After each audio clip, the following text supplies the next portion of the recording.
And Israel has reportedly been given access to air bases on Iran's northern border, raising fresh concerns about a strike against Iran's nuclear sites.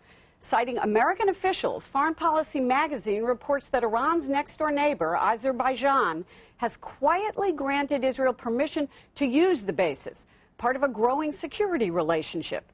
AFP quotes Azerbaijan officials as hotly denying the arrangement. CNN's Tom Foreman is here to sort this all out for us. Tom, a little bit complicated. It is complicated, and it's created something of a firestorm here in D.C. as people debate this report in Foreign Policy magazine. Let's talk about what would be involved if this is correct. Israel's over here. If Israel decided that, in fact, it was going to strike Iran over here, it faces one inherent problem, and you can see it right here. There's more than 1,000 miles of distance between the two countries. An attack of this size, according to previous analysis, would involve 100 to 125 different planes flying this distance. Over that distance, you're going to have to refuel the planes, which means you're probably going to carry fewer armaments because you're trying to get the most out of your weight of fuel and armament. So you have to get over there, which gives you basically one big strike to hit Iran. However, if they wanted to do this, and if American foreign policy is correct with this, then you might be talking about Azerbaijan up here, where we know there are about a half dozen bases, some of them former Russian bases. But Azerbaijan and Israel have been building closer ties for a number of years now, diplomatically and in terms of their economies and in terms of defense systems back and forth. How tight, we can't entirely say, but we do know these bases are up here. And if the Israelis, in fact, gained access to these through some kind of cooperative deal, which the Azeris are currently denying, look at the difference. Now, the strike distance from up in here in Azerbaijan to down into here is going to be somewhere between 400 and 500 miles. Why does that make a big difference? This is why it makes a big difference. Because the simple truth is, if you start flying with F-15s and F-16s, bringing in bunker buster bombs like this, you're going to be traveling at anywhere from 1 to 2 times the speed of sound, depending on how fast you come in. Covering that shorter distance now gets cut down to maybe 40 minutes, something like that. You're able to come in. These planes can carry these armaments.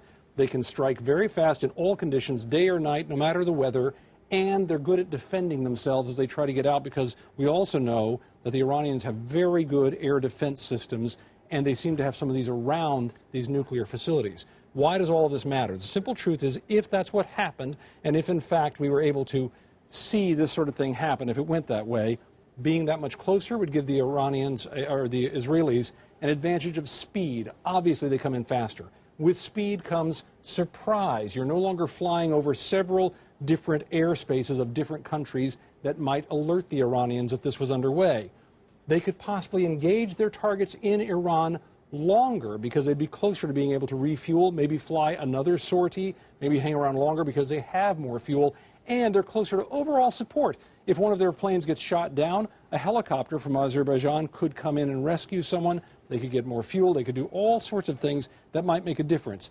All of this is theory, Gloria. We don't know that this is necessarily what would happen, but this is why it would make a difference. If, in fact, it did happen, an attack from up here is much, much easier than attack from over here. Gloria? So, Tom, we understand from Israel's point of view why this would be their plan, but aren't there some risks and a real downside here? Well, and I do want to point out that from the point of view of everybody involved, nobody seems to be saying this is happening. This seems to be based on U.S. intelligence sources and what foreign policy found out. Yeah, but there are risks here.